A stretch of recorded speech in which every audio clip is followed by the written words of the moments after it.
मराठी व्याकरण प्रश्न पहिला. पांढऱ्या रंगाचा शर्ट तुला शोभून दिसतो या वाक्यातील उद्देश खालीलपैकी कोणते आहे? योग्य उत्तर पर्याय क्रमांक 2 शर्ट.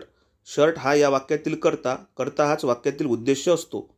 प्रश्न दुसरा. विभक्ती प्रत्यय आणि विभक्ती यांचा विचार करता योग्य जोडी खालीलपैकी कोणती? योग्य उत्तर पर्याय क्रमांक 3 नगरहून पंचमी. नगर या शब्दामध्ये हून हा पंचमी विभक्तीचा प्रत्यय आहे.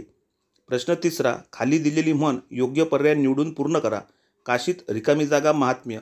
योग्य उत्तर पर्याय क्रमांक 1 मल्हारी. काशीत मल्हारी महात्म्य. प्रश्न चौथा. नाईलाज आणि नापसंत या शब्दांचा समास खालीलपैकी कोणता? योग्य उत्तर पर्याय क्रमांक 4 नय तत्पुरुष समास. या दोन्ही शब्दामध्ये ना हे नकारदर्शक पहिले पद आहे.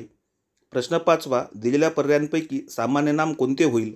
योग्य उत्तर पर्याय क्रमांक 3 सैन्य. प्रश्न आवडल्यास लाईक करा, शेअर करा, सबस्क्राईब करा. धन्यवाद.